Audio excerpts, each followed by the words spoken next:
Hidup kita itu sebagai orang Kristen, jangan sampai hidup yang tetap sama seperti kita nggak kenal Tuhan. Ya, banyak orang Kristen sudah bertahun-tahun pergi ke gereja, datang ke gereja, bahkan masuk dalam pelayanan dan lain-lain, tapi hidupnya nggak ada bedanya dengan orang-orang yang nggak kenal Tuhan. Ya, selama kita hidup, saudara, kita masih mau tetap belajar hidup dalam pimpinan Tuhan, karena kita sudah mengalami kasih karunia Tuhan yang luar biasa dalam hidup kita. Amin. Siapa yang di sini merasakan kasih karunia Tuhan yang luar biasa dalam hidupnya? Amin. Oke, jadi saya percaya, saudara, hidup kita bukanlah kita lagi, tapi hidup yang berorientasi kepada Tuhan. Amin. Ya, ketika hidup kita terfokus pada Tuhan, kerinduan kita, saudara, kerinduan kita adalah melakukan kehendak Tuhan. Apapun yang Tuhan ingin kita kerjakan, walaupun saudara ya, itu bertentangan dengan apa yang kita mau.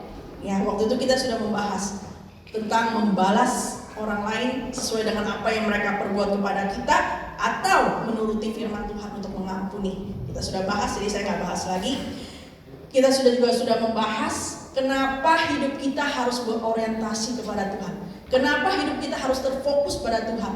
Ada 3 alasan yang waktu itu saya bawakan. Yaitu yang pertama, karena hari-hari ini adalah jahat. Kita nggak tahu kan apa yang akan terjadi besok, apa yang akan terjadi di kemudian hari. Tapi hari-hari ini menurut Alkitab adalah semakin jahat. Kalau hari-hari semakin jahat, manusia-manusia semakin jahat, apa yang harus kita lakukan? Apakah kita mau mengikuti arus, ikut dunia yang semakin jahat, menjadi orang-orang yang semakin jahat? Atau kita mau terfokus pada Tuhan, hidup diubahkan, hidup di dalam Tuhan? Oke, yang kedua, alasan yang kedua, karena Alkitab mengatakan terkutuklah orang yang mengandalkan manusia dan kekuatannya sendiri. Apapun yang dikerjakan susah berhasil, gak berhasil, saudara. Jadi kenapa hidup kita harus berorientasi kepada Tuhan? Karena kalau kita mengandalkan diri kita sendiri, mengandalkan orang lain, hidupnya terkutuk. Bahaya sekali, saudara. Kita maunya hidup yang diberkati Tuhan. Amin. Hidup yang diberkati Tuhan menjadi berkat. Dan yang ketiga, kenapa hidup kita harus berorientasi kepada Tuhan? Karena yang ketiga adalah rancangan manusia itu limited, terbatas, dan bisa gagal. Tapi rancangan Tuhan tidak pernah gagal. Amin. Rancangan Tuhan sempurna. Ya, kemudian kita juga sudah membahas hidup yang berorientasi kepada Tuhan itu adalah Kristus di dalam kita dan kita di dalam Dia, sehingga kita bisa melakukan segala perkara. Itu baru bulan lalu kita bahas ya. Kalau Tuhan ada di dalam kita, Kristus ada di dalam kita, kita bisa melakukan segala perkara. Kita bisa menanggung segala perkara, baik dalam keadaan suka maupun di keadaan penderitaan. Menghadapi masalah apapun, kita bisa tanggung segalanya. Kenapa? Kamu hebat? No. Karena kita mempunyai Tuhan yang hebat. Amin. Karena kita mempunyai Tuhan yang luar biasa. Amin. Tuhan sudah memanggil dan memilih hidup kita, saudara. Pastikan hidup kita itu layak di hadapan Tuhan. Jangan sampai kita sudah dipanggil oleh Tuhan, kita sudah dipilih oleh Tuhan, kita sudah diberkati oleh Tuhan begitu banyak rupa, segala kebutuhan kita dipenuhi, tapi kita nggak layak di hadapan Tuhan. Kita cuma kelihatan indah di mata manusia, tapi tidak di hadapan Tuhan. Itu bahaya sekali, saudara. Dan kita juga sudah bahas waktu itu tentang Matius yang ke-7 ayat 21. Dan kita minta kepada Tuhan kekuatan dari Tuhan untuk menyempurnakan kehendak kita berbuat baik, menyempurnakan segala pekerjaan iman kita, saudara. Karena dalam Kristus kita sempurna. Bukan karena hebat dan kekuatan kita, tapi karena apa? Karena darah Tuhan yang ada tercurah bagi kita. Jadi apa yang harus kita lakukan? Be humble. Rendahkan diri kita di hadapan Tuhan, ya. Kalau kita punya Kristus dalam kita, dalam keadaan apapun kita kuat. Amin. Karena Tuhan sudah memilih. Tuhan sudah memilih kita. Kita adalah orang-orang yang spesial, orang-orang yang menang. Amin. Oke, hari ini saudara saya akan masukin lagi chapter yang selanjutnya, God Oriented Life bagian yang keempat. Judulnya hari ini adalah Next Level. Saudara, saya mendapatkan banyak pertanyaan dari orang-orang bertahun-tahun yang lalu maupun yang baru-baru ini. Ada orang-orang tuh sering bertanya begini, saya heran ya sama orang-orang gereja, kenapa pas lagi waktu kayak ada pujian penyembahan, mereka tuh bisa menangis begitu. Ada yang bersuka cita, ketawa-ketawa begitu, mereka happy banget seperti strong, kekuatan baru. Tapi Yang jahat tetap jahat, yang juta tetap juta, tetap marah, cepat sakit hati, segala macam. Kehidupan mereka masih tetap sama. Apa gunanya mereka menangis-menangis di sini? Wah, saya katakan kepada mereka, saudara, mereka ini mengalami jamahan Tuhan. Tuhan sedang beracara dalam kehidupan mereka. Dan itu bukannya akhir dari perjalanan rohani kita. Tapi itu baru awal, saudara. Saya percaya di sini semuanya ya sudah pernah merasakan kan jamahan Tuhan diurapi, merasakan jamahan Roh Kudus, menangis, ya ada yang tertawa mungkin, ada yang bahagia loncat-loncat. Saya percaya semuanya sudah merasakan. Tetapi saudara, mari kita merenungkan satu hal. Kalau kita sudah merasakan jamahan Tuhan, kita menangis pada saat dijamah oleh Tuhan. Tapi kehidupan kita masih tetap sama. Masih tetap karakter kita tetap sama. Kalau kita sudah merasakan jamahan Tuhan, kita mendapatkan sukacita, happy ya, ketawa happy. Tetapi dalam kehidupan kita masih penuh dengan kekhawatiran. Setelah itu keluar langsung, oh iya ya, bagaimana dengan masa depan saya? Kekhawatiran. Masalah saya yang ada bagaimana? Ketakutan masih tetap ada. Untuk apa? Kemudian kita merasakan jamahan Tuhan. Pada saat kita merasakan jamahan Tuhan, kita mendapatkan kekuatan yang baru. Tetapi pas lagi udah selesai semuanya keluar, benci sama orang lain, marah sama orang lain, berantem sama orang lain. Nah, kemudian kita sudah mendapatkan jamahan Tuhan, kita merasakan urapan Tuhan dalam kehidupan kita. Pada waktu itu kita merasa kita penuh dengan hikmat. Tetapi pas lagi setelah itu keluar, sombongnya minta ampun. Pandangnya nggak pandangin orang lagi, semua langsung lihat ke atas. Nggak ngeliat ke bawah lagi, nggak ngeliat orang-orang, pandang ke atas. Buat apa, saudara? Kita sudah merasakan jamahan Tuhan. Begitu dahsyat, saudara. Kita menyadari, pada saat itu kita sampai berlutut, kita menyadari, Tuhan begitu luar biasa. Kuasa Tuhan begitu dahsyat dalam hidup kita. Tapi setelah itu keluar, nggak lagi menghormati Tuhan. Apa gunanya, saudara? Itu suatu pertanyaan yang besar. Apakah Kristus benar-benar hidup dalam kehidupan kita? Apakah waktu itu kita benar-benar mengalami jamahan Tuhan, atau cuma sensasi sementara saja? Saya katakan sekali lagi, pada waktu kita mengalami jamahan Tuhan, that's not finished. Itu belum selesai. Itu baru permulaan, baru awal. Apa yang harus saya lakukan setelah itu? Saya sudah merasakan jamahan Tuhan yang begitu dahsyat di tempat ini. Apa yang harus saya lakukan selanjutnya? Ya, sama seperti pelepasan, saudara. Mungkin ada yang bilang, ini orang mengalami pelepasan. Dia sudah didoakan, sudah tumpang tangan, tumpang kaki, semuanya dia sudah dilepaskan, dia sudah bebas. But that's not finished. Itu belum selesai. Itu baru langkah awal kehidupan dia di dalam Tuhan. Dia sudah dilepaskan dari belenggu iblis. Sekarang dia adalah orang yang baru di dalam Tuhan. Apa yang akan dia lakukan selanjutnya? Pelepasan is not the end. Pelepasan itu bukan akhir, tapi itu awal. Jadi kalau orang yang sudah dilepaskan, dibimbing, dibina, apa yang harus dilakukan selanjutnya? Bagaimana kamu bisa bertumbuh di dalam Tuhan? Itulah kita melihat pelepasan itu sebagai awal kehidupan dia di dalam Tuhan. Jadi saudara, bagi saudara yang belum pernah mengalami, sekali lagi Alkitab katakan ya, buka hati, minta. Lukas yang ke-11 ayat 13. Saudara silakan lihat ya.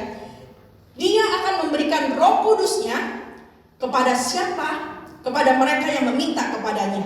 Doa, saudara. Saya juga pertama kali, saudara tahu saya awalnya backgroundnya bukan orang Kristen, non Kristen. Kemudian pada waktu saya menerima Tuhan, saya melihat orang menangis-nangis. Ini kenapa nih? Pemimpin pujian, omnya lagi doa di sini, lagi nyanyi di sini. Ada yang nangis-nangis, ada yang tertawa-tertawa, ada yang tepuk tangan. What's wrong with this? Apa ada nih? Tuhan, apakah ini benar dari Engkau, Tuhan? Kalau benar ini Tuhan dari Engkau, saya juga ingin mengalami. Saudara melihat orang-orang sekitar saudara ada yang nangis gitu pas lagi nyanyi. Saudara minta, Tuhan, kalau ini benar dari Engkau, saya juga ingin mengalami.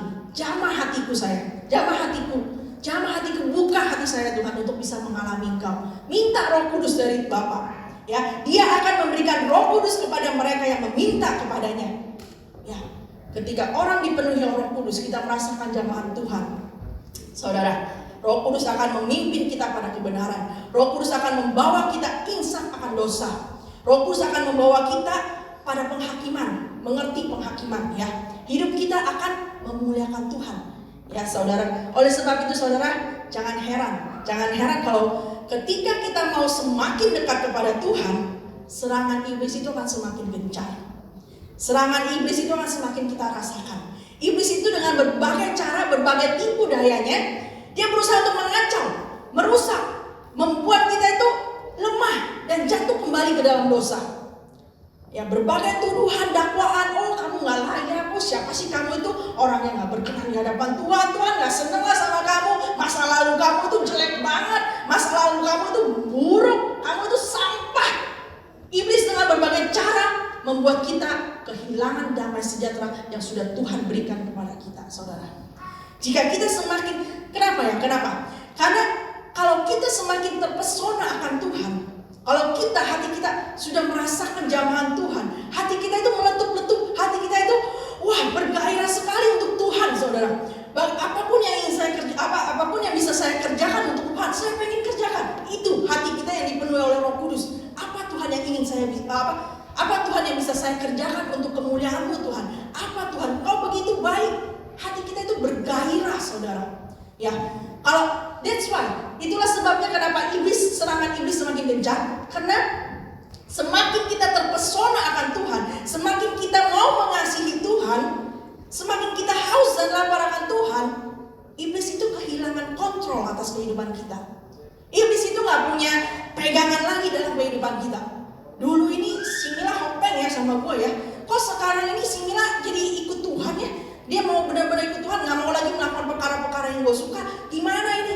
Ya, dengan berbagai cara dia rayu-rayu, berbagai dengan godaan-godaan, pleasure yang indah-indah, yang enak-enak. Wah, gak mempan juga dia masih tetap sama Tuhan.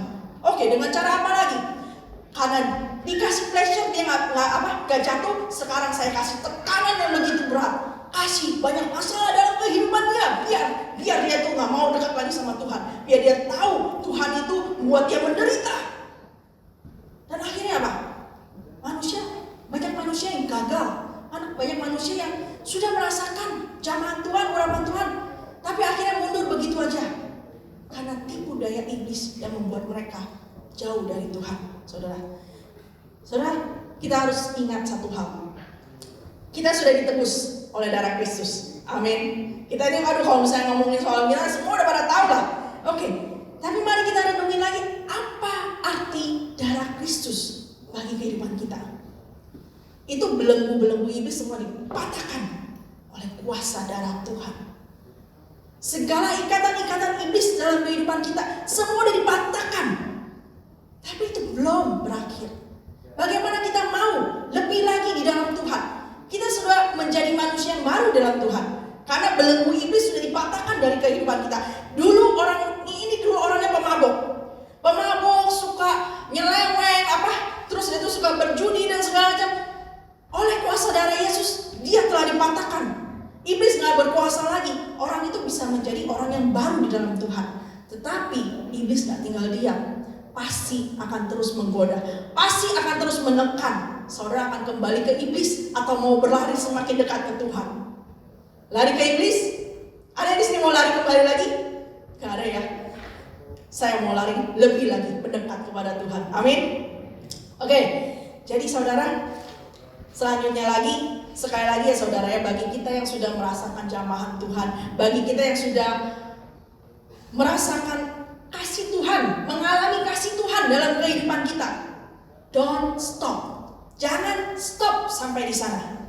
Tapi kita harus lebih lagi. Meskipun waktu kita berjalan kepada Tuhan atau berlari kepada Tuhan, serangan-serangan kanan kiri itu semakin bertubi-tubi, tapi kita terus pandang, cari Tuhan. Tetap mataku tertuju padamu Tuhan. Terus, jangan menyerah. Mari kita bersama-sama, let's go to the next level. Mari kita naik level yang selanjutnya lagi, saudara. Yang belum pernah mengalami, sekali lagi buka hati, minta Tuhan. Ya, karena Tuhan, Alkitab mengatakan, berbahagialah mereka yang haus dan lapar akan kebenaran, karena mereka akan dipuaskan. Selanjutnya apa, saudara? Selanjutnya, Yesus Kristus akan semakin hidup di dalam kita. Hidup kita bukan menuruti apa lagi yang kita mau, tapi apa yang Tuhan mau. Apapun tantangannya, apapun resikonya, apapun pengorbanannya, hidup kita harus tetap mencerminkan Yesus. Hidup kita harus tetap maju the next level.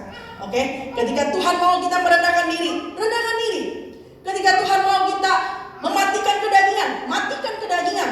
Apa yang Tuhan mau kita ikutin, saudara. Ketika Tuhan mau stop main game, saudara. Ketika Tuhan mau kita mulai baca Alkitab, saudara. Kalau kita nurut, semakin nurut, semakin sayang nggak Tuhan? Ya, nggak ada lagi Tuhan, nggak ada lagi tuh kita harga diri kita yang mesti ditinggi-tinggikan. Wah, saya hebat sekali. Nggak ada lagi. Ketika Tuhan semakin besar di dalam kehidupan kita, kita mengadakan dan harus kita terapkan. Dia harus semakin besar, saya harus semakin kecil. Itu saudara. Jadi nggak ada lagi deh harga diri kita yang ditinggi-tinggikan, yang di-boosting. Nggak ada lagi ya saudara. Karena hidup kita bukannya kita lagi, tapi Kristus yang hidup di dalam kita. Hidup kita pada saat ini, kita hidup karena kasih karunia Tuhan. Amin. Oke, sudah berapa lama kita menjadi pengikut Kristus? Sekali lagi pertanyaannya saudara. Berapa lama kita menjadi pengikut Kristus? Apakah kita masih berjalan di tempat? Atau mungkin pada hari ini, kayaknya 10 tahun yang lalu saya lebih bersemangat dalam Tuhan ya. Kok sekarang ini kayaknya mulai melemah? Atau kita pada saat ini kita ingin lebih maju lagi dalam Tuhan? Ya saudara, hari ini kita akan belajar dari satu orang tokoh. Mari kita buka sama-sama. Yosua yang ke-1 ayat 1 sampai ke 9. Kita belajar dari satu orang tokoh. Dia ini adalah seorang pelayan, servant, abdi, ya. Kemudian dia menjadi pemimpin besar yang memimpin bangsa Israel memasuki tanah Kanaan. Dia adalah Yosua. Ya, dia pelayan Musa, bukan selama 1 tahun, bukan selama 2 tahun, bukan selama 5 tahun, tapi selama 40 tahun dia menjadi pelayan Musa. Yosua dipilih Tuhan untuk menggantikan Musa, memimpin bangsa Israel masuk dalam tanah Kanaan. Oke, saudara, kita baca ya. Yosua yang ke-1 ayat 1 sampai ke 9. Saya baca yang ke-1, saudara yang kedua, kita bergantian. Siap? Oke, Yosua 1. Siap ya? Yosua 1 ayat 1 sampai ke 9. Perintah Tuhan kepada Yosua untuk merebut tanah Kanaan. Sesudah Musa hamba Tuhan itu mati, berfirmanlah Tuhan kepada Yosua bin Nun, abdi Musa itu demikian. 2.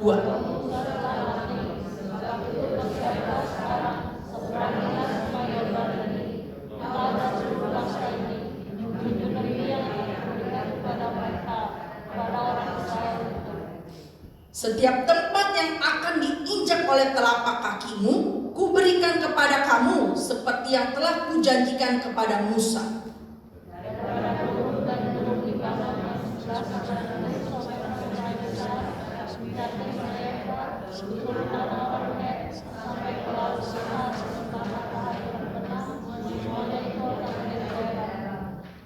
Seorang pun tidak akan dapat bertahan menghadapi engkau seumur hidupmu. Seperti aku menyertai Musa, demikianlah aku akan menyertai engkau.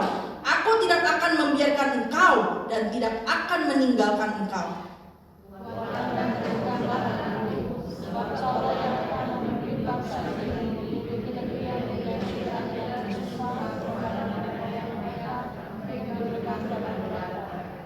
Hanya kuatkan dan teguhkanlah hatimu dengan sungguh-sungguh. Bertindaklah hati-hati sesuai dengan seluruh hukum yang telah diperintahkan kepadamu oleh hamba Musa. Janganlah menyimpang ke kanan atau ke kiri, supaya engkau beruntung kemanapun engkau pergi.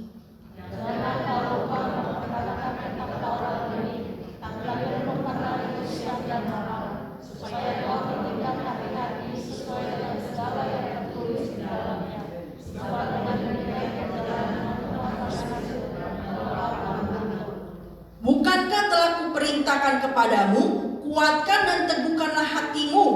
Janganlah kecut dan tawar hati, sebab Tuhan Allahmu menyertai engkau kemanapun engkau pergi. Saudara, kalau kita baca ini, saudara, kita renungkan ini. Wah, sesuatu yang luar biasa, saudara. Bagaimana Yosua,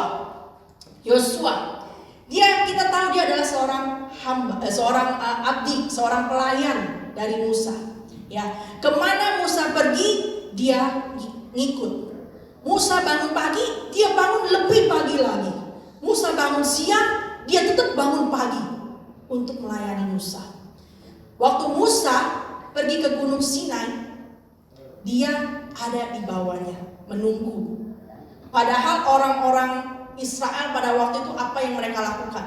Mereka bersuka cita, mereka berpesta pora, mereka membuat anak lembu emas.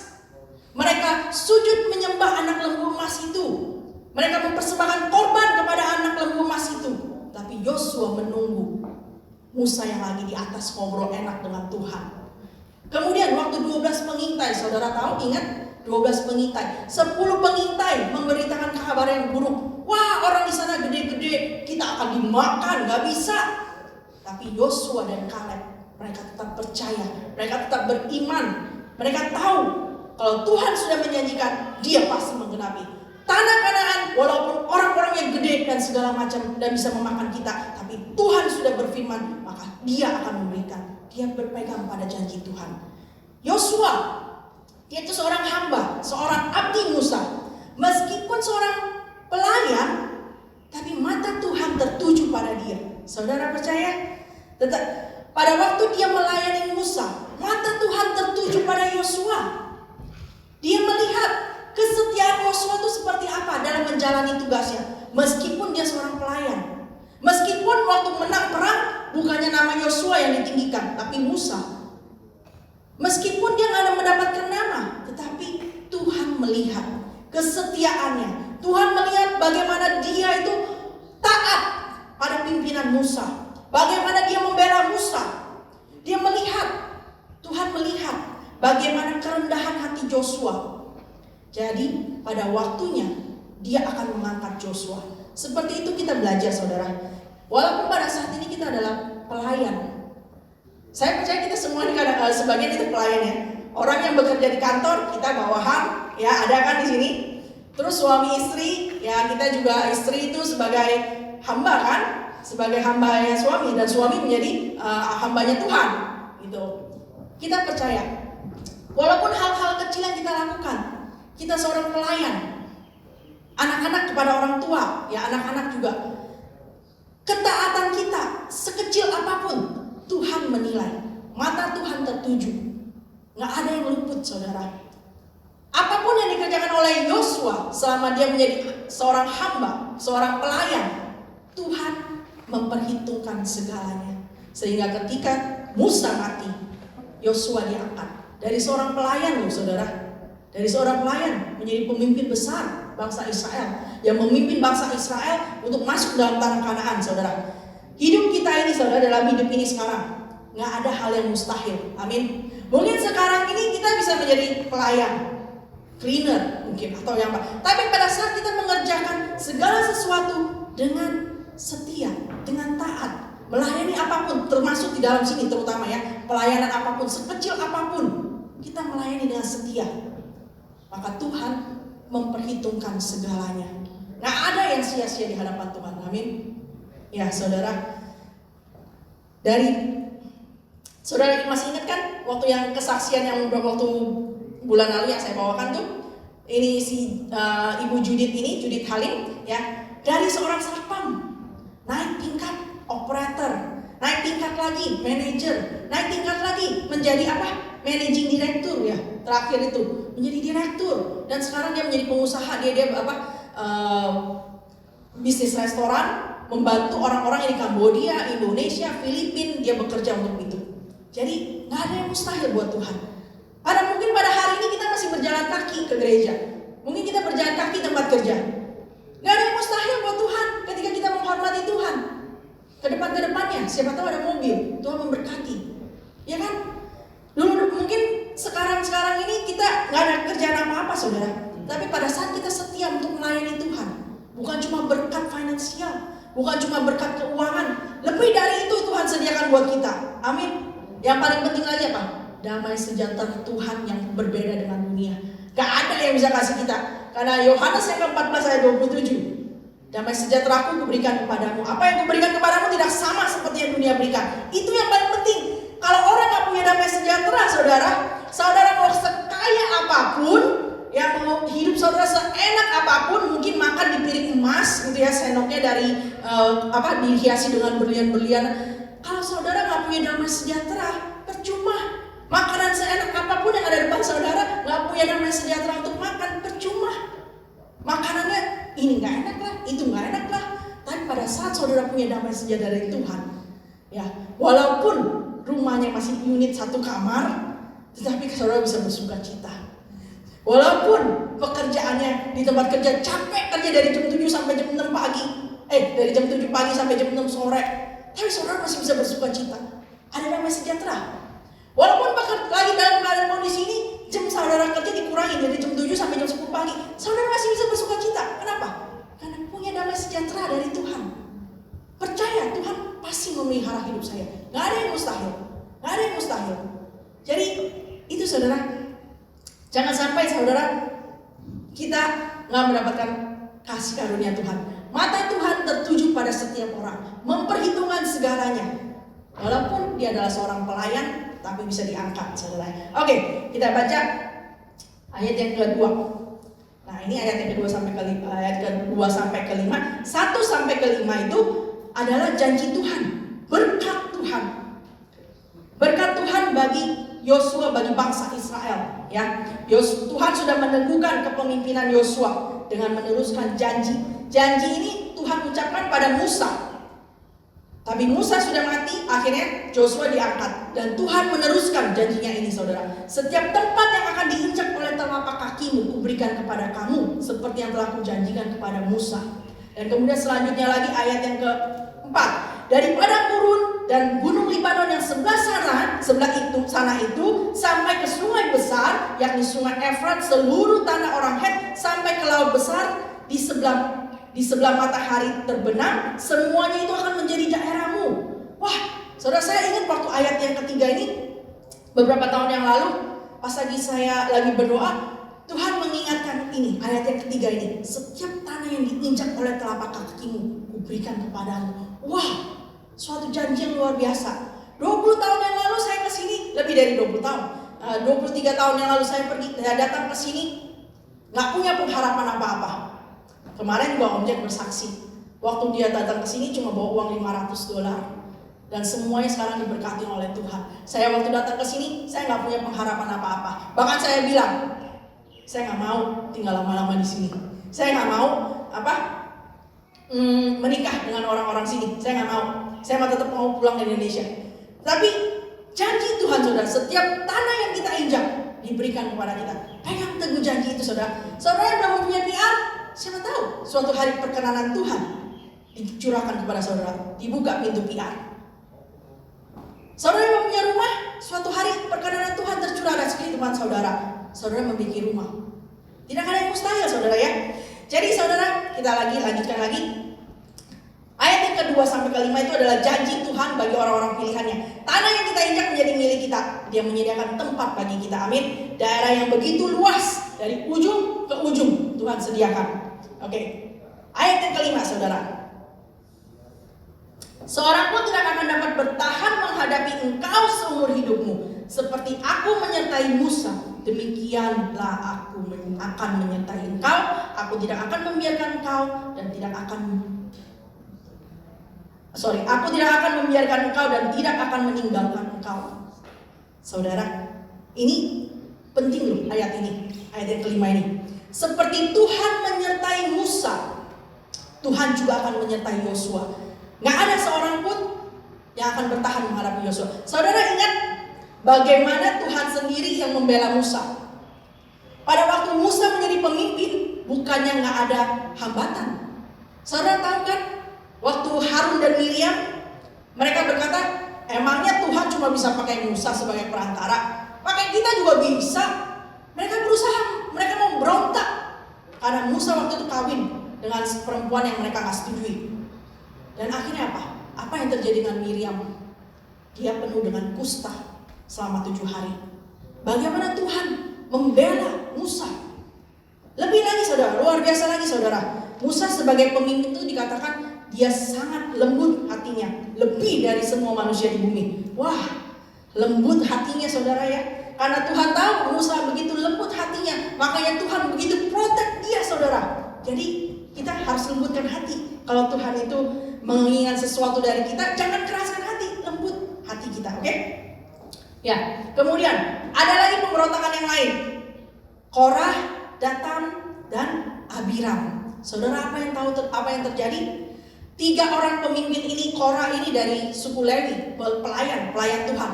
Apa yang terjadi? Mereka itu bangkit ingin menjadi lebih lagi dari Harun. Mereka ingin menjadi iman. Dan akhirnya bukan cuma mereka doang, tapi mereka menghasut 250 pemimpin-pemimpin. Dihasut oleh mereka. Tapi Tuhan menyatakan kuasanya, pembelaannya bagaimana. Saudara, sesuatu yang gak pernah terjadi pada waktu itu. Korah berdiri di tendanya dengan keluarganya semua. Datan berdiri di tandanya dengan keluarganya semua. Abiram berdiri di tandanya dengan keluarganya semua. Apa yang terjadi pada waktu itu? Tanah terbelah. Mereka masuk hidup-hidup ke dalam dunia orang mati. Itu pembelaan Musa, pembelaan Tuhan terhadap Musa. Saudara, saya baca itu, wow, Musa seorang yang lembut hati loh, saudara. Dia gak bakal bisa melakukan perbuatan yang jahat, tetapi Tuhan membela dia bagaimana? Luar biasanya. Oleh sebab itu dalam ayat yang kelima dikatakan, seorang pun tidak akan dapat bertahan menghadapi engkau seumur hidupmu, seperti aku menyertai Musa. Tuhan memberitahukan kepada Yosua, seperti aku menyertai Musa, demikian aku akan menyertai engkau. Karena kenapa, saudara? Yosua dia itu adalah adalah pelayannya Musa. Dia melihat dengan mata kepala sendiri setiap perbuatan-perbuatan yang bangsa Israel lakukan kepada Musa. Dan dia melihat juga bagaimana Tuhan membela Musa. Saudara, Yosua tahu sendiri apa yang dihadapi oleh Musa, pemimpin besar itu. Wah, dia harus mengalami banyak hal. Oleh sebab itu Tuhan katakan, seperti aku menyertai Musa, aku juga akan menyertai engkau. Saudara, wah, luar biasa. Oh, tentang Korah, Datan, dan Abiram. Bukan cuma di sana, tapi mereka kan menghasut 250 pemimpin tuh. Mereka membawa ukupan kepada Tuhan. Dan apa yang terjadi? Mereka mati semuanya 250 orang. Dan juga keesokan harinya orang-orang Israel itu udah mulai menyalahkan Musa dan Harun. Dia bilang, gara-gara lu orang nih, semua orang bangsa-bangsa Israel pada mati. Berapa banyak orang itu? Waduh, Tuhan marah lagi. Apa yang terjadi? Turunkan tulah. 14.700 orang mati karena tulah, karena amarahnya Tuhan waktu itu. Dia bagaimana? Dia melindungi pemimpin besar itu, Musa. Oleh sebab itu, dia ingatkan kembali pada Yosua, seperti aku menyertai Musa, aku juga akan menyertai engkau. Suatu peneguhan yang luar biasa bagi Musa. Karena dia melihat sendiri, saudara, apa yang terjadi. Oke, kemudian mengapa Tuhan perlu meneguhkan Musa? Karena Yosua tahu, saudara, tugas yang akan dipikulnya itu bukan tugas yang enteng, saudara. Tugas yang berat. Dia tahu sendiri, Musa harus menghadapi berbagai banyak hal sendirian. Ya, banyak tantangan. Apa yang kita pelajari di sini? Banyak tantangan yang akan kita hadapi kalau kita ingin go to the next level. Kalau kita ingin naik level selanjutnya, saudara, tantangan-tantangan orang yang dipilih oleh Tuhan ini, saudara, orang-orang yang dipilih Tuhan, amin. Saudara, orang-orang yang dipilih Tuhan, angkat tanganmu. Ya, kita adalah orang-orang yang dipilih oleh Tuhan. Ya, kalau kita adalah orang-orang yang dipilih Tuhan, Tuhan gak menjanjikan, entar kamu di depan itu tenang aja, pokoknya aku menyertai kau, pokoknya kamu tenang aja gitu. Memang kita harus tenang, tetapi Tuhan gak menjanjikan jalan yang rata. Tuhan gak bilang semuanya akan dipinggir-singkirkan, kita tinggal berjalan santai gitu. Tetapi banyak tantangan-tantangan, banyak masalah-masalah, problem-problem yang harus kita hadapi pada saat kita dipilih oleh Tuhan untuk maju. Ya saudara, masalahnya apakah kita mau maju atau menyerah? Saudara, ayo kita katakan ini ya. Seperti ayat yang ke-5, bagian yang akhir. Pada waktu kita mau maju dan kita menghadapi banyak tantangan di depan kita, katakan ini, Tuhan tidak akan membiarkan aku. Ayo saudara ulangi, Tuhan tidak akan membiarkan aku. dan tidak akan meninggalkanku. Ia selalu menyertaiku. Bagian yang terakhir ini mungkin saudara menganggapnya ini simple ya, tapi pada saat ini menjadi kekuatan bagi kita untuk maju, saudara. Pada saat kita dipilih Tuhan mau untuk maju, oh saya mau maju dalam Tuhan, tapi kemudian banyak tantangan di dalam proses maju itu. Saudara ingat ini, Tuhan tidak akan membiarkan aku dan tidak akan meninggalkan aku. Ia selalu menyertai aku. Kalau Tuhan sudah menyertai kita, kalau Tuhan sudah tidak akan membiarkan kita sendiri, siapa yang menjadi lawan kita? Tuhan sendiri yang akan berperang. Tapi kita harus tetap berjuang, saudara. Masalah tetap ada. Tuhan sudah menentukan kita untuk maju. Masalah tetap ada, tantangan tetap ada, ya. Tetapi Dia sudah berjanji untuk selalu menyertai kita. Amin. Penting bagi Tuhan untuk menentukan, untuk meneguhkan hal ini kepada Yosua, ya. Karena akan banyak, saudara, kalau kita baca bagian Yosua itu, satu buku Yosua, kita melihat bagaimana Yosua itu akan maju berperang. Dia bukan cuma diam-diam, tapi dia maju berperang, saudara, untuk menduduki kota-kota Kanaan. Oke, ayat yang ke-6 dan ke-9. Ayat yang 1 sampai 5 udah selesai. Ayat 6 sampai ke-9. Saudara tahu di sini berapa kali Tuhan mengatakan kepada Yosua untuk kuatkan dan teguhkanlah hatimu. Berapa kali? Berapa kali, saudara? Kuatkan dan teguhkanlah hatimu. Berapa kali Tuhan katakan kepada Yosua? 3 kali. Yang pertama ayat yang ke-6, yang kedua ayat yang ke-7, dan kemudian ayat yang ke-9. 3 kali Tuhan mengatakan kepada Yosua untuk kuatkan dan teguhkanlah hatimu. Saudara tahu, kalau Tuhan sudah ngomong 1 kali aja, itu penting. Penting itu, saudara. Apalagi Tuhan ngomong sampai 3 kali, saudara. Sangat penting. Seperti contoh begini ya, saudara. Saya bilang sama anak saya, Joshua nanti kamu pulang tolong mampir ke sebelah kanan ya, tolong belok ke kanan. Belok ke kanan gitu ya. Penting itu belok ke kanan. Oke. Joshua nanti kamu pulang tolong belok ke kanan ya, penting. Yang mampir dulu ke sana. Oke. Joshua nanti kamu pulang mampir ke kanan. Itu berarti sesuatu yang sangat penting. Sampai harus diulang 3 kali, saudara. Kuatkan dan teguhkanlah hatimu. Ada tugas yang harus dikerjakan. Ya, Yosua memimpin bangsa. Bangsa bukan yang bangsa sembarang bangsa. Dikatakan dalam Alkitab bangsa Israel adalah bangsa yang tegak tengkuk. Yosua harus memimpin bangsa Israel memasuki tanah negeri yang dijanjikan. Dia mempunyai visi dan misi dari Tuhan. Bagaimana dengan kita, saudara? Apa kita sudah mempunyai visi dan misi dalam Tuhan? Mungkin kalau misalnya saudara masih menjawab belum, saya belum menemukan visi dan misi dalam Tuhan. Pulang ke rumah, besok atau hari ini malam sebelum tidur, renungkan, berbicara dengan Tuhan. Tuhan, apa visi dan misi saya? Oke, kalau saudara mau membangun perusahaan, tapi ditanya, visi perusahaan ini apa? Ya nggak tahu, mengalir aja. Misi perusahaan ini apa? Apa yang hendak kamu kerjakan? Ya nggak tahu juga, mengalir aja. Kemudian konsepnya perusahaan ini apa? Apa yang ingin kau capai? Gak tahu juga, mengalir aja. Saudara bisa bayangkan bagaimana perusahaan itu akan dibentuk? Perusahaan fiktif, nggak ada, punya kemauan tapi nggak ada realisasinya, nggak ada perwujudannya. Jadi kita perlu ada visi dan misi. Gereja Elohim juga ada visi dan misi. Karena saya yang menuliskan kota gereja, saya tahu visi dan misi menjadikan jemaat untuk hidup lahir baru. Nah, misi-misi yang dilakukannya apa? Ada komsel, ada konseling, ada komsel youth, ada komsel kaum keluarga. Lebih membuat jemaat bertumbuh, lebih semakin membentuk jemaat untuk aktif di dalam Tuhan, mau kembangkan talenta dan segala macam. Jadi saudara, tugas kita seorang percaya, sebagai orang percaya sudah jelas, saudara. Matius yang ke-28. Matius yang ke-28 ayat 19 dan 20. Itu adalah tugas kita sebagai orang percaya. Saudara suka gak suka, orang yang sudah menjadi pengikut Kristus ini adalah tugasnya.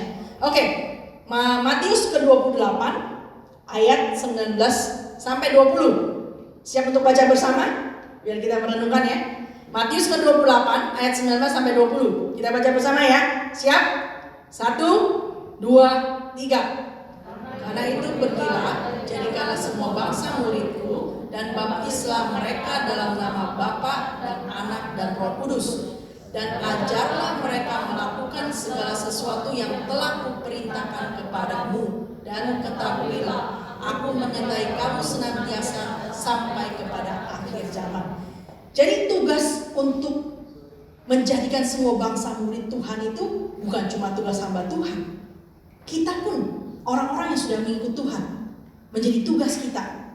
Oh, tapi kan saya nggak ada title, tapi kan saya bukan pelayan Tuhan di dalam gereja sini. Saya kan cuma biasa-biasa aja.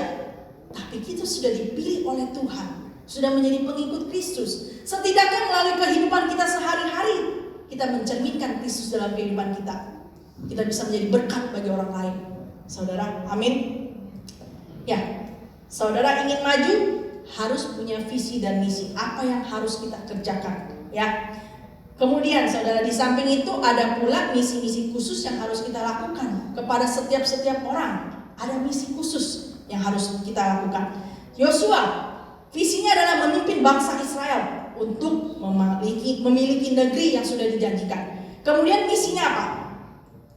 Misinya adalah memenangkan Yeriko. Kita baca lagi selanjutnya itu ya. Pertama-tama Yeriko, kemudian memenangkan negeri Ai, kemudian merebut bagian selatan kota Kanaan, merebut bagian utara kota Kanaan, perang melawan raja-raja, berbagai banyak.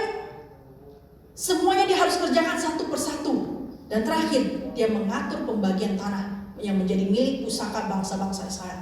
Dia punya tugas yang Tuhan sudah tetapkan kepada dia. Apa visi dan misi kita dalam Tuhan?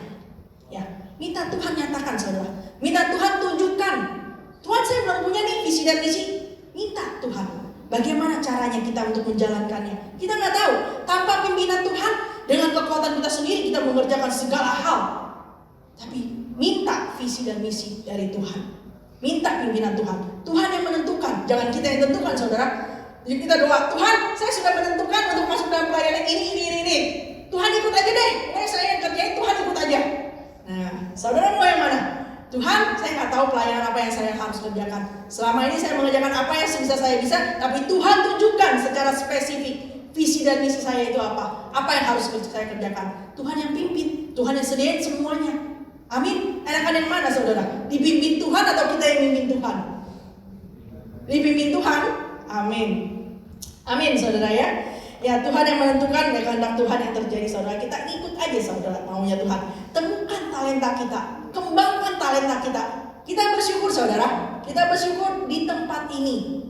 Di tempat ini, kalau kita punya keinginan hati, kalau kita punya talenta, kita punya karunia. Om sudah mengatakannya, dan juga saya repeat lagi, saudara ya.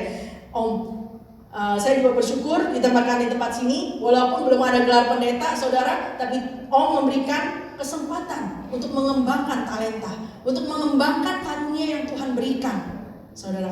Jadi Om sudah mengatakannya berkali-kali, tempat ini terbuka bagi siapa saja, ya kan Om?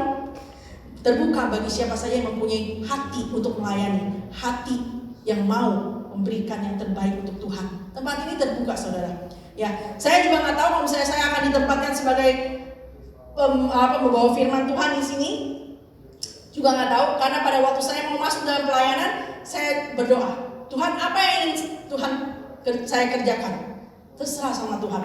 Dan waktu Tuhan memberikan saya penglihatan untuk menjadi pengkhotbah, saya bilang, Tuhan, kamu pasti bercanda, Tuhan. Tuhan pasti bercanda. Tuhan pasti bercanda karena Tuhan tahu ngomong saya aja belepotan. Tuhan pasti tahu kalau misalnya saya itu nggak pede. Saya lebih baik berdiri mengerjakan segala sesuatu di belakang layar, bikin warta gereja, kemudian dibagikan. Dan kalau misalnya ada yang tanya, oh warta gereja gini, urusan sama Om gitu. Karena semuanya udah di ACC sama Om. Saya lebih suka begitu. Tapi Tuhan memberikan visi seperti itu. Dan akhirnya apa? Apapun maunya Tuhan, saya ikut saja. Ya, kita lanjutkan, saudara. Menjalankan visi dan misi dari Tuhan, kita perlu kuatkan hati dan teguhkan hati dengan sungguh-sungguh. Caranya seperti apa? Kita lanjutkan sini. Hanya kuatkanlah dan teguhkan hatimu dengan sungguh-sungguh. Bertindaklah hati-hati sesuai dengan seluruh hukum yang telah diperintahkan kepadamu oleh hambaku. Saya ringkas ya. Bagaimana kita menguatkan dan meneguhkan hati? Caranya adalah bertindak hati-hati sesuai dengan firman Tuhan. Jangan menyimpang ke kanan atau ke kiri. Ya, bagaimana caranya supaya kita nggak nyimpang ke kanan ke kiri, supaya kita itu bertindak hati-hati? Bagaimana caranya? Cuma memperkatakan firman Tuhan. Firman Tuhan itu kekuatan buat kita loh, amin. Ya, pada saat saudara masuk dalam pelayanan mungkin, atau mau masuk dalam pelayanan tapi melihat situasi, kayaknya nggak mungkin deh seperti ini. Tapi firman Tuhan kekuatan buat kita. Segala perkara dapat kulakukan di dalam Tuhan yang memberikan kekuatan, dalam Kristus yang memberikan kekuatan. Yes, saya jadi bisa, saya jadi kuat. Bukan karena saya kuat, bukan karena saya hebat, bukan saya pintar, tapi karena Tuhan yang memberikan saya kekuatan sehingga saya bisa masuk. Oke, merenungkan firman itu siang dan malam. Di sini ayat yang ke-8. Merenungkan firman itu siang dan malam. Kalau kita mengisi pikiran kita dengan hal-hal yang negatif, semua hal-hal yang negatif, perkataan kita negatif, tindakan kita semua juga negatif. Tapi kalau kita mengisinya dengan firman Tuhan, penting sekali. Saudara tahu? Tadi saya dapat ini ya, kemarin tuh saya bangun tidur, tiba-tiba melihat ada tulisan lagi bangun tidur, lagi mimpi ada tulisan itu, hambatan dalam melakukan perkara yang besar adalah hati. Oleh sebab itu Tuhan katakan, kuatkanlah dan teguhkanlah hati. Kenapa hati? Saudara tahu hukum perang bangsa Israel? Saya lagi menyelidiki terus hukum perang bangsa Israel dalam Ulangan yang ke-20 ayat ke-8. Siapa yang takut? Ini tentara Israel. Siapa yang takut dan lemah hati nggak boleh ikut perang. Pulang. Saudara ingat kejadian Gideon juga? Dia membawa 32.000 pasukan. Tuhan bilang kebanyakan. Siapa yang takut? Pulang. Berapa yang pulang? 22.000 pulang. Tinggal 10.000 orang. Dan bangsa Israel itu masih sampai sekarang loh. Dia mempunyai tentara yang kuat, tentara yang hebat. Kenapa? Karena mereka memegang ini hukum perang. Siapa yang takut, lemah hati, gak boleh ikut perang. Kenapa? Ini menjadi pertanyaan ya. Kenapa? Karena ketika mereka disuruh maju perang, ketakutan, gemeteran, orang pinggir-pinggirnya mestinya ada 20 orang, 30 orang gitu ya, ngeliat dia gemeteran. Kenapa lu gemeteran? Saya takut deh, itu tentaranya gede banget, takut gitu. Orang-orang pinggiran kita juga, oh iya ya, aduh saya juga jadi takut nih. 1 orang takut, 2 orang takut, 4 orang takut, 8 orang takut, 16 orang takut, berlipat-lipat ganda itu ketakutannya. Jadi makanya hukum Israel itu mengatakan siapa yang takut dan lemah hati jangan ikut berperang, karena bisa membuat orang lain menjadi tawar hati juga. Nah ini saudara, kalau kita ini maju di dalam Tuhan, kalau kita benar-benar mau nyemplung masuk dalam pelayanan, kuatkan dan teguhkan hati. Bukannya masuk dalam pelayanan itu wah santai, enak, nggak ada perkara apa-apa, tenang-tenang aja. Bagian musik ada masalahnya sendiri, kaum keluarga ada masalahnya sendiri, youth ada masalahnya sendiri. Tapi bagaimana kita melewati masalah-masalah demi masalah itu, kita diproses untuk semakin dewasa, untuk semakin mengerti. Saudara, jadi jangan lemah hati, jangan takut. Tuhan sudah mengingatkan pada Joshua 3 kali. Kalau saudara ingin mau lebih maju lagi, kuatkan dan teguhkan hati. Kuatkan dan teguhkan hati. Pulang-pulang ini setiap hari katakan kuatkan dan teguhkan hati. Saya ingin lebih maju di dalam Tuhan. Serangan iblis pasti ada. Kalau saudara ingin lebih maju dalam Tuhan, serangan iblis pasti ada. Tapi kuatkan dan teguhkan hati. Serangan apapun, saya mau tetap maju di dalam Tuhan. Saya mau tetap mengejar panggilan Tuhan. Saya mau tetap melakukan yang terbaik buat Tuhan. Serangan boleh ada, tapi dengan siapa kita berdiri, itu paling penting saudara. Saudara berdiri sendiri atau saudara berdiri bersama Tuhan yang memberikan kekuatan kepada saudara. Oke, jangan lupa untuk memperkatakan dan merenungkan siang dan malam firman Tuhan. Supaya apa? Supaya perjalanan kita berhasil dan kita akan beruntung. Saya ringkas ini dari ayat yang ke-6 sampai ke-9. Ya saudara, jangan sampai kita nggak tahu firman. Zaman sekarang ini gampang saudara, itu nggak seperti di Cina ya. Cina beberapa tahun yang lalu waktu saya baru belajar, Alkitab itu nggak diperbolehkan masuk. Wah, mereka saat mendapatkan Alkitab, buku Alkitab saudara, mereka mendapatkan buku Alkitab, kiriman buku Alkitab, mereka ambil, mereka peluk, wah, sampai mereka bersyukur pada Tuhan mendapatkan Alkitab saudara. Buat kita ini sebagai hal yang sehari-hari, nggak penting mungkin ya. Apalagi sekarang kita punya smartphone, Alkitab bisa diinstal di dalam smartphone. smartphone. Kemanapun kita melangkah, Alkitab ada di sini. Ada di tangan kita. Kita harus lebih lagi saudara belajar firman Tuhan. Mengerti firman Tuhan. Kenapa kalau kita gak kuat di dalam firman Tuhan, gampang diombang-ambing. Saudara mendengar pengajaran sesuatu yang lain di sana gak sesuai dengan firman Tuhan, saudara gak tahu. Karena saudara gak ngerti firman Tuhan. Kemudian saudara bilang, oh iya ya benar juga ya, enak juga nih ikut sana tuh. Gak terlalu strict kayak ini nih, belajar firman Tuhan kayak begitu, saudara ikut sana. Saudara dengar lagi kabar yang lain lagi, iya lu bener lu, ambil lagi ke sana lagi. Terombang-ambing saudara, gak punya pendirian yang teguh.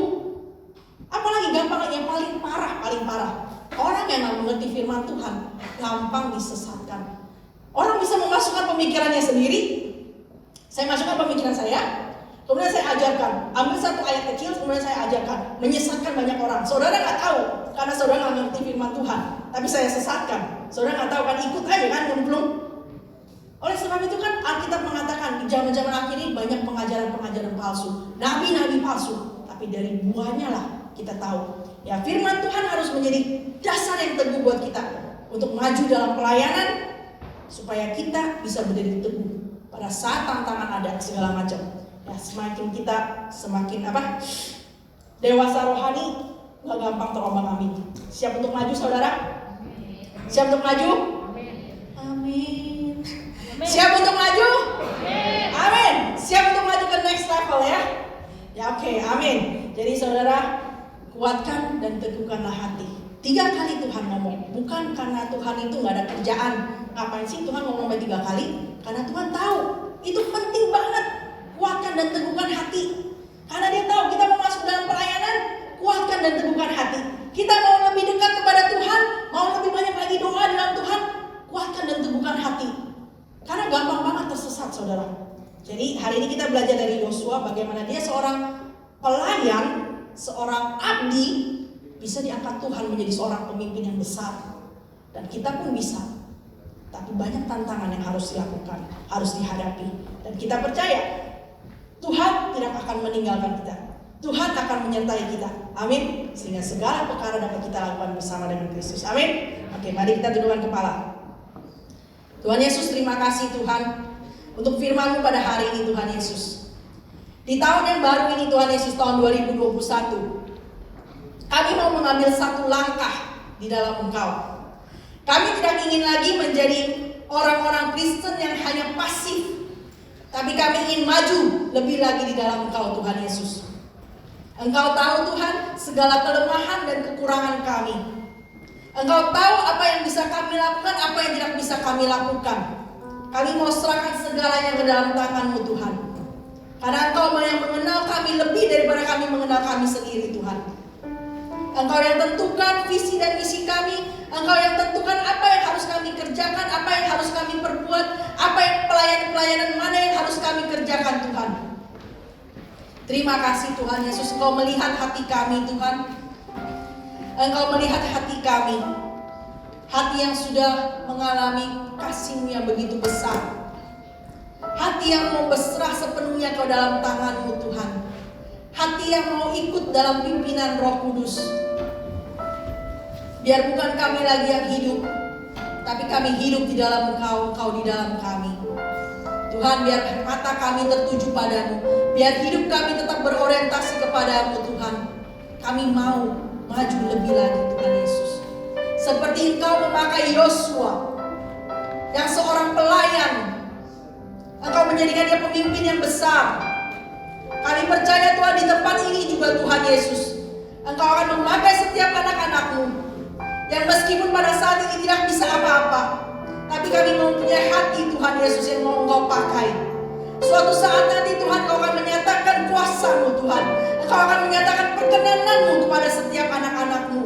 Sehingga kami Tuhan Yesus bisa melakukan perkara-perkara besar yang Kau inginkan. Terima kasih Tuhan Yesus, pimpin kehidupan kami Tuhan. Kami serahkan segalanya dalam tangan-Mu. Kami mengikuti Engkau Tuhan Yesus, bukan karena berkat anugerah yang Kau berikan kepada kami, tapi kami telah mengalami kasih-Mu. Dan kasih-Mu mempersonakan kami Tuhan. Kasih-Mu begitu sempurna dalam kehidupan kami.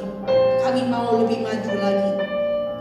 Berikan kami hati yang teguh di dalam Engkau, hikmat untuk mengerti firman-Mu, sehingga kaki kami tidak melenceng ke kanan atau ke kiri.